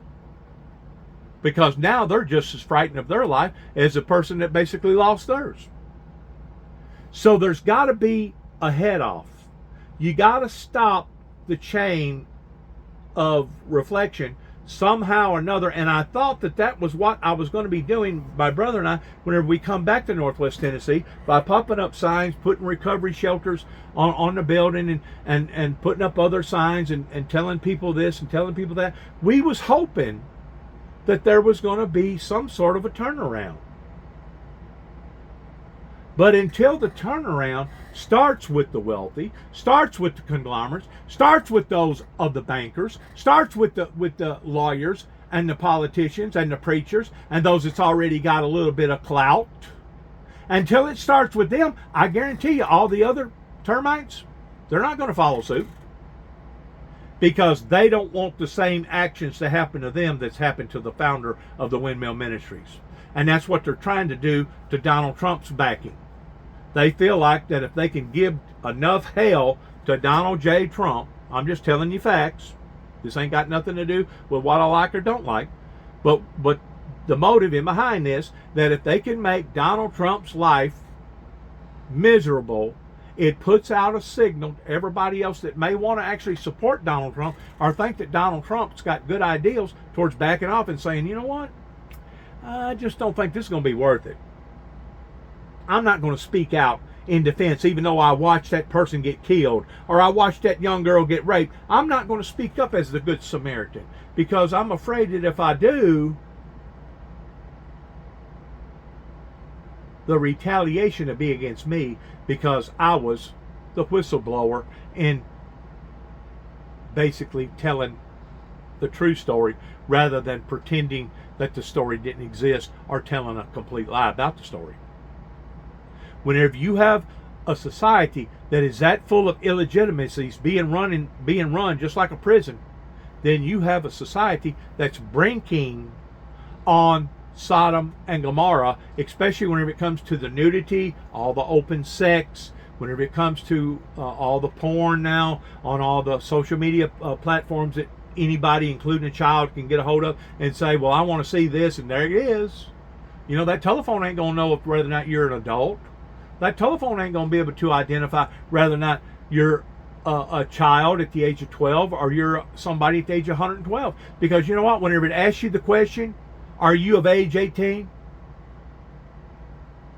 How many people in a legitimate world do you think's going to give a legitimate answer? I didn't know what the opposite sex was until I was 17 years old. Now, whenever you tell some of these, especially the young boys, whenever you tell them that, they're going to snigger, they're going to laugh, and they're going to think, my God, that's got to be the awfulest thing in the world, because you know what? They was probably having sex at the age of 8. No later than 10. And whenever I was growing up, that was almost unheard of. There was still a little bit of decency in humanity whenever I was growing up, towards people believing that it was looked down upon towards a woman getting pregnant that wasn't married. It was looked down upon towards somebody getting out here and shacking up. Those things was all looked down upon. Well, you know what? Those things ain't no longer being looked down upon. A matter of fact, if anything, rather than look down upon those things, they join in with them. It's like, well, heck, if we can't beat them, let's join them. Once more, that's that mentality of one bad apple spoils a whole bunch. There has to be somebody to come in and say, you know what, we're not going to no longer play this game. Just because you've decided to walk down the mouth of the volcano doesn't mean that I have to. Just because you won't speak up in defense of that innocent life that just got through being hurt, harmed, or even destroyed or killed, doesn't mean that that's what I got to do.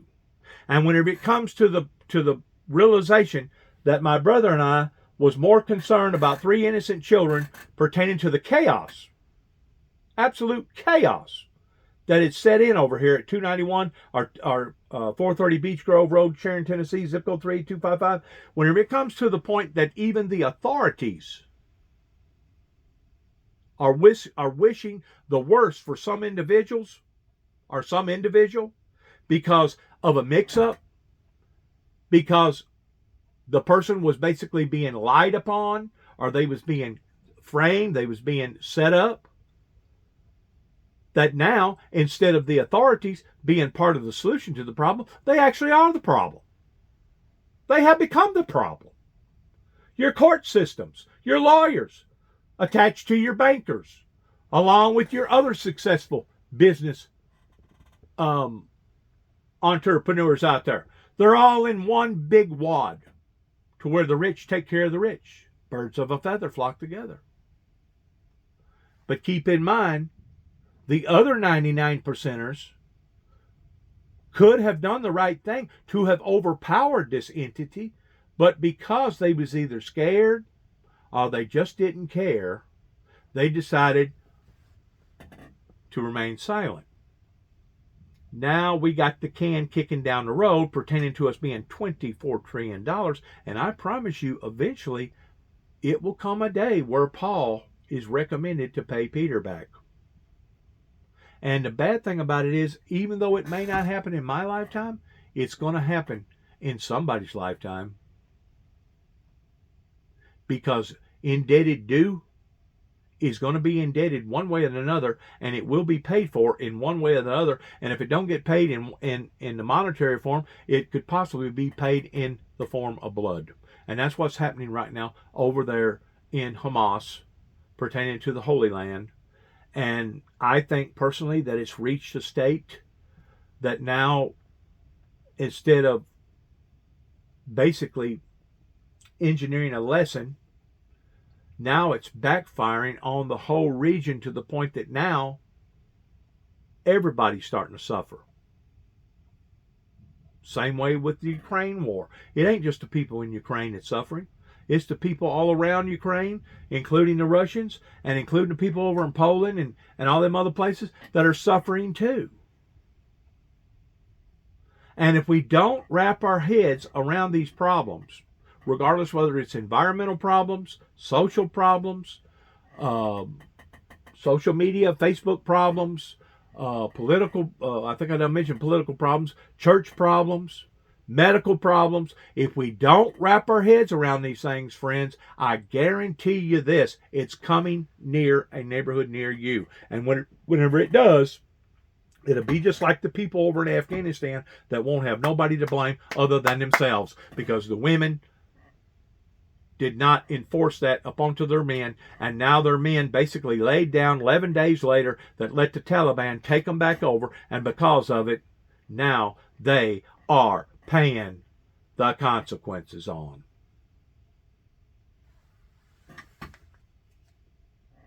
And I realize this is not the most predominant, what's the right word I'm looking for? Popular message to be preaching. But you keep in mind, if it wasn't for people like us that try to speak up for the lives of the innocent, in defense of the innocent, then eventually we are going to go down that same road towards seeing God step in. And whenever he steps in, trust me, you will know the difference between the work of the devil versus the work of God. Because whenever he steps in, it'll be all over but the crying. And if we're only naive by thinking that if other cultures did not get away with it, why should we believe that we're going to be able to get away with it? We're not. We are not going to be able to get away with it. Other facets, other cultures, other generations, they didn't get away with it. Neither nor we. Israeli army. What we see is the most dangerous and the most risky environment we've seen for journalists. It's also the most deadly.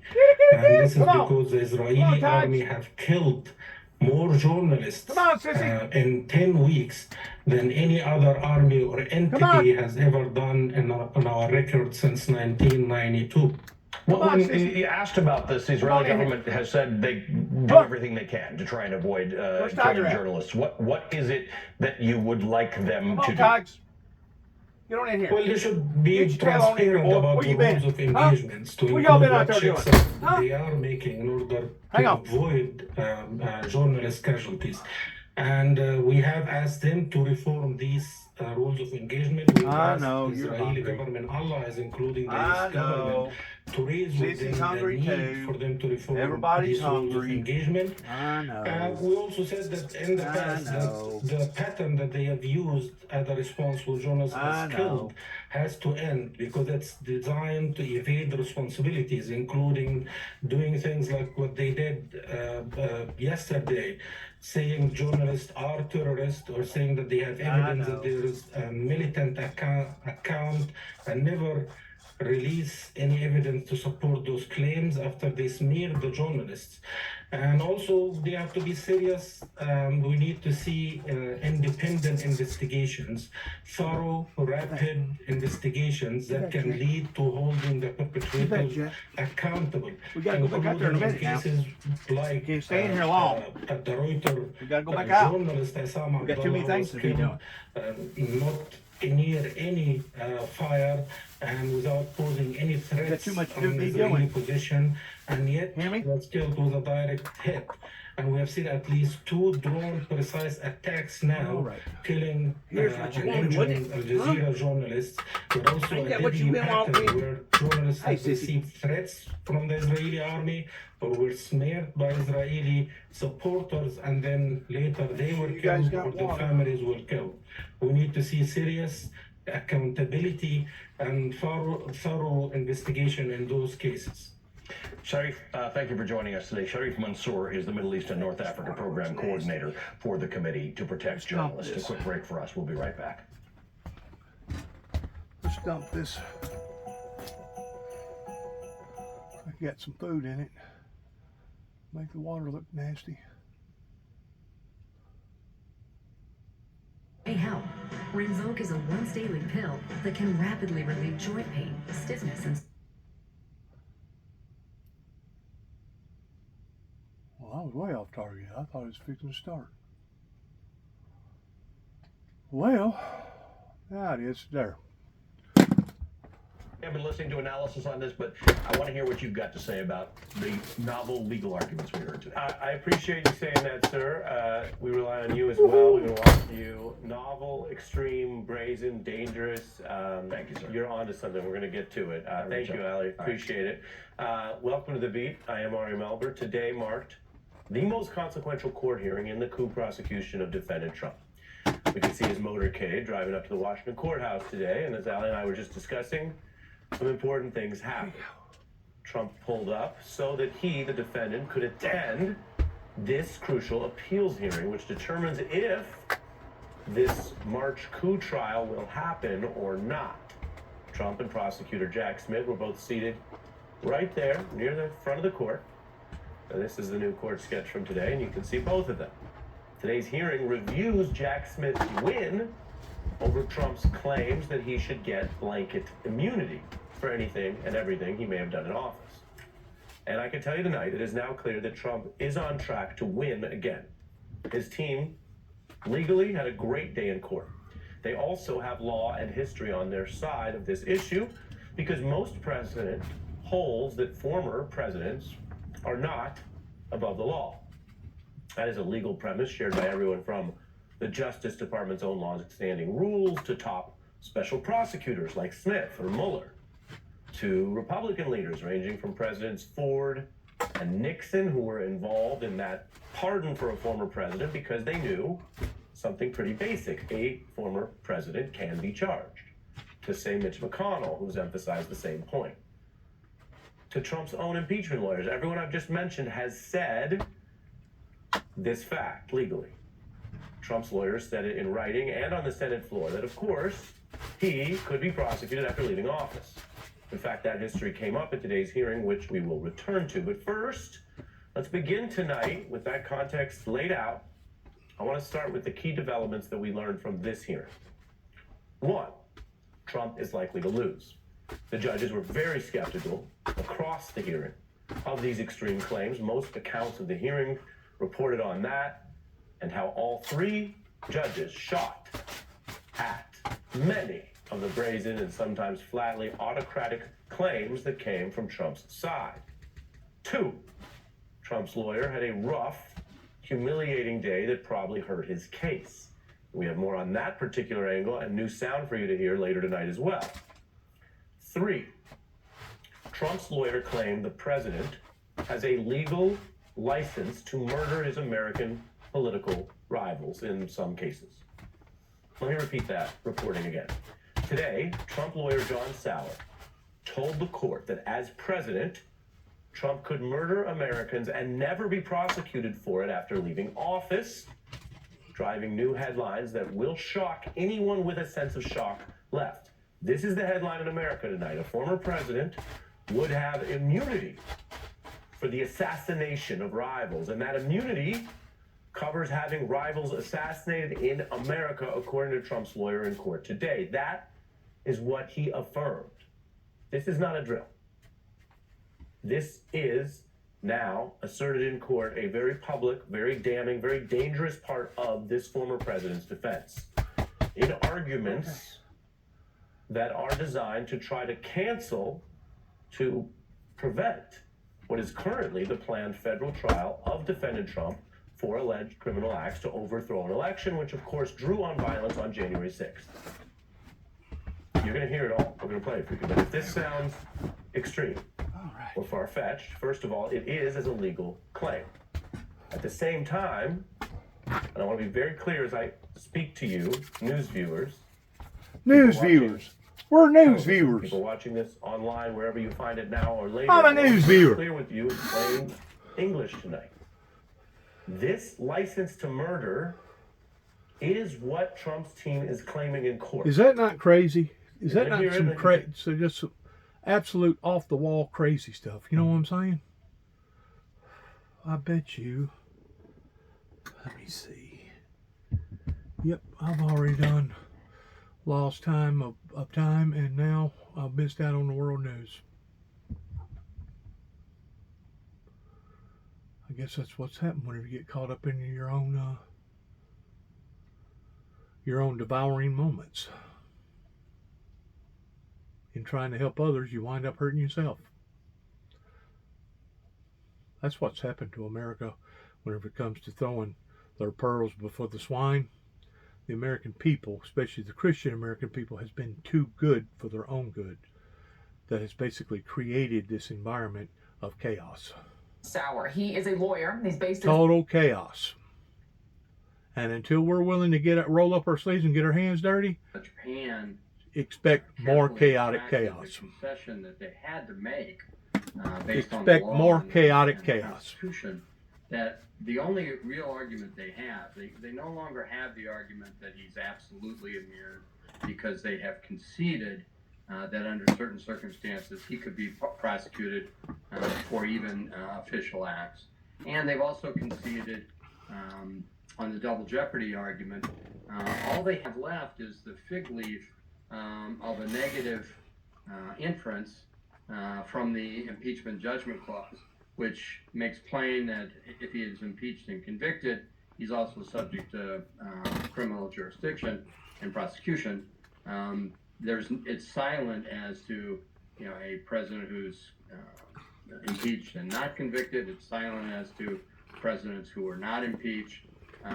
Clearly, there is no guidance in the Constitution that provides the immunity that they have asked for, and I think that ruling will come fast and forcefully. So the judges did express skepticism, all three of them. You mentioned Judge Pan. She said Trump's argument, quote, falls away, right, when you lay out the context of impeachment. Judge Henderson called it paradoxical, and I thought the way she really laid it out, it's sort of one of those eureka moments, okay? She put that really clearly, right? How can you... Yes, yeah. She definitely did. I mean, her point that, it's hard for me to understand how you're saying his duty to faithfully execute the laws somehow allows him to be a criminal. Right. I mean, it is nonsensical in that sense. Just sort of the way she put it was quite beautifully said. But also, Ty, I was just sitting here as a citizen, like anybody else watching, to hear the argument made in a courtroom. There's a situation where a president can order the murder of his political rival, right, through SEAL Team 6, and that would be okay, if you hadn't been impeached for it, is a bit jarring. It stopped me in my tracks because they made it with great seriousness. And because of that, I guess it put into context a bit, perhaps, some of the things that Trump has said about the world leaders he most admires, like these. President Xi is a brilliant man. How smart is Kim Jong-un? Top of the line. Putin, very smart. We know how those leaders and regimes behave when you talk about political rivals, just as one example. And we've been told, Ty, so many times not to take Trump literally. But in this moment, and it is a grave moment, would it be a mistake not to? I think you have to take Trump seriously because he poses the gravest threat to democracy that we've ever seen. On the other hand, I think his legal arguments are, interposed solely for delay. I think, as the government's lawyer or the special counsel's lawyer argued today, that at the end of the day, it would be very scary if there's no accountability, as Trump's counsel has argued, for the types of conduct that have been charged here when a president tries to prevent the peaceful transfer of power and uses the levers available to him to subvert the democratic republic and the electoral system. I think the lack of accountability that he desires, which Putin has, the Ayatollah has, Xi has, as you allude to, I think that he may want an America that is like that. But the founders, when they crafted the Constitution, tried desperately and dutifully to make it plain that this was not going to be a country where we had a king. This was going to be a country where we had an accountable executive. All right, Ty, thank you, as always. And I want to go to David Axelrod now, the former senior advisor to President Obama, joining me from Des Moines tonight, just 6 days before those Iowa caucuses. So, David. Don't want to hear it. Don't want to hear it. Investigating the former president, they would have started that investigation right away and indicted him, first of all.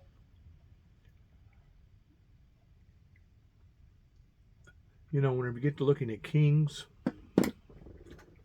we have this mental mentality about us.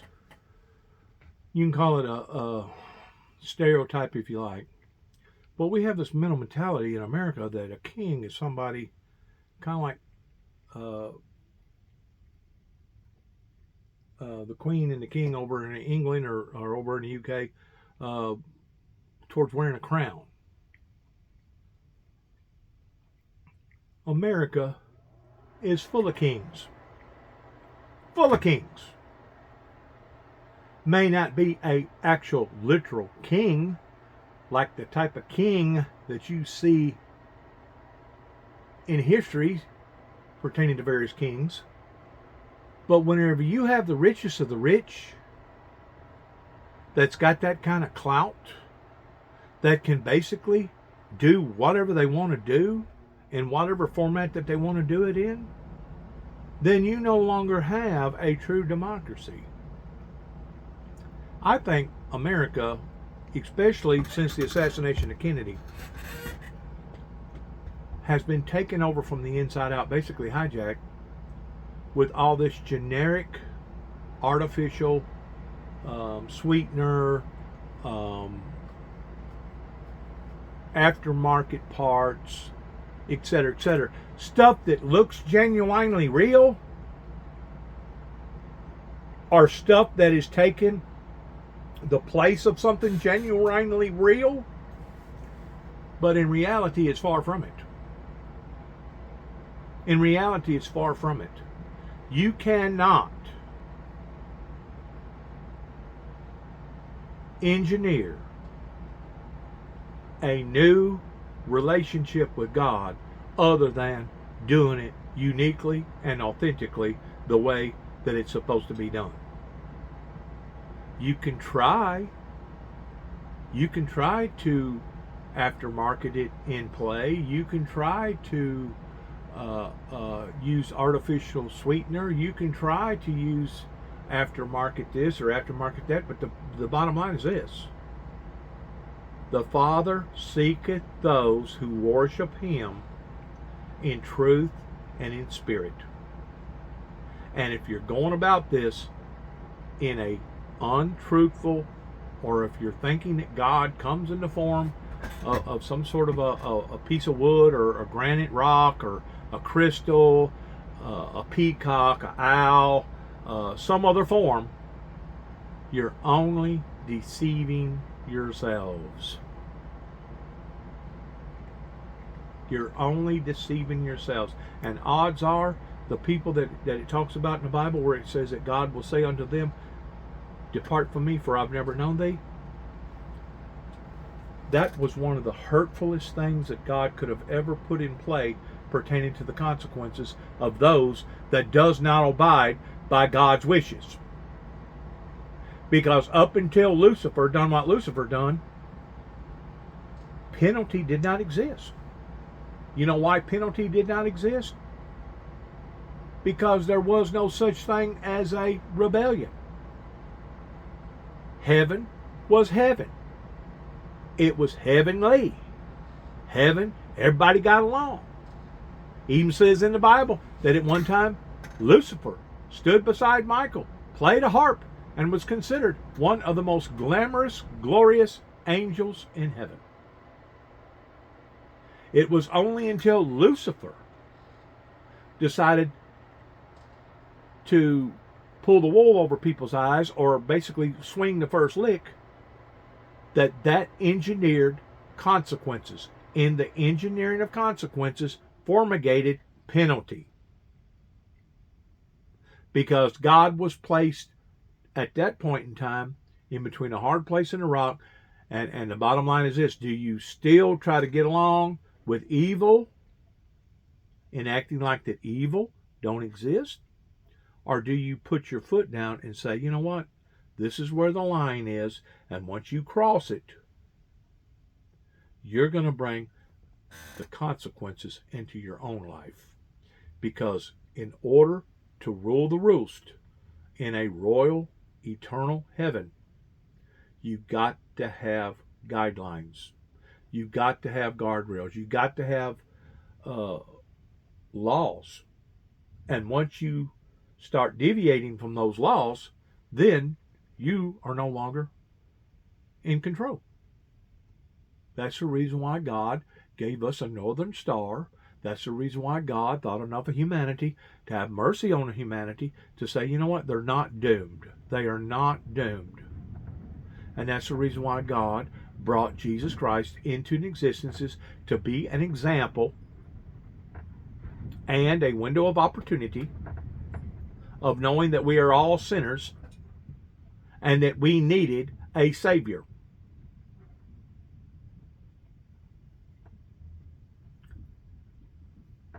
Please do not take these things out of context that I'm talking about, and please remember to pray for one another. Pray for the situation over in the Holy Land. Pray for the situation over in Ukraine.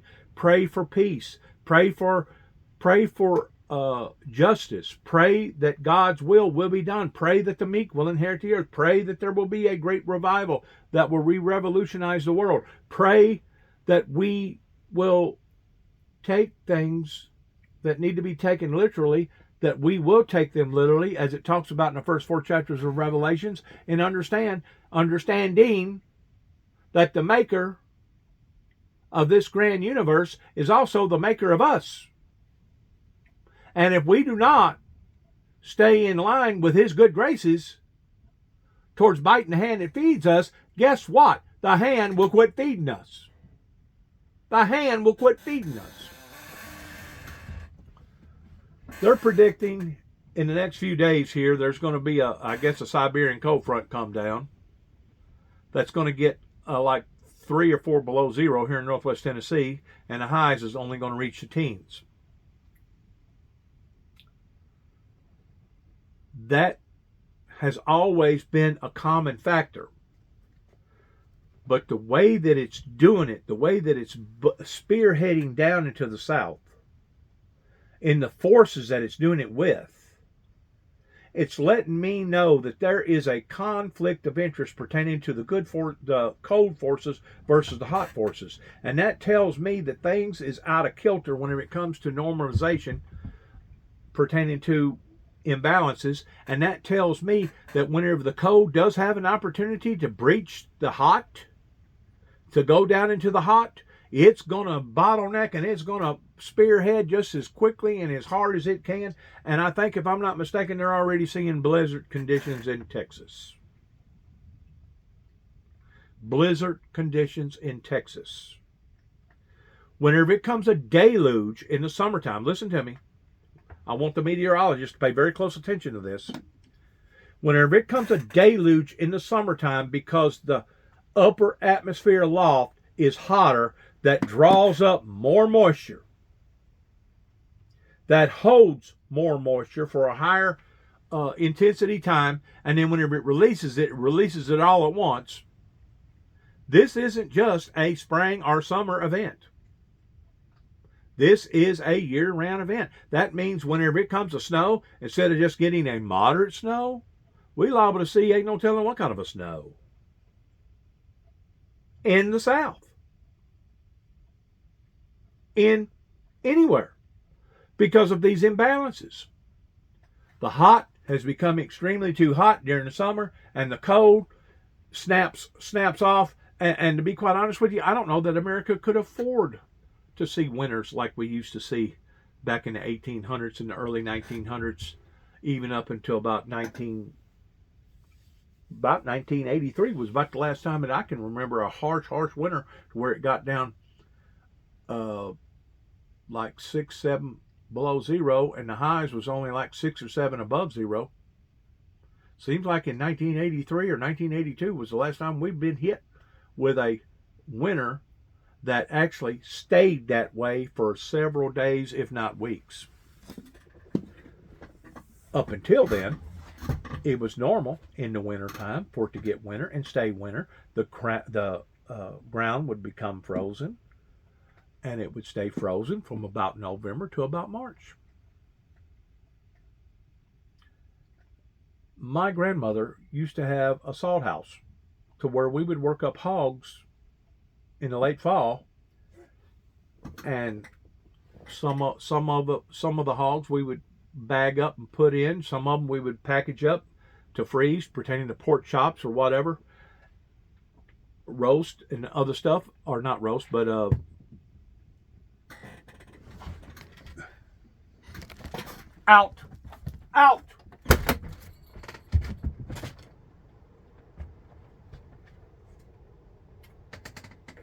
The weather has become so erratic. I don't know that the person could put up ham and put them in a salt house and salt the hams down in the hopes of that the meat would stay good the rest of the winter, because the way that our winters are now, it's liable to get up to 80 degrees around Christmas time. That unpredictable. I'm going to say goodbye to this. Good luck to all of us. Good luck to each and every one of us. And God bless us and heaven help us all. Shalom.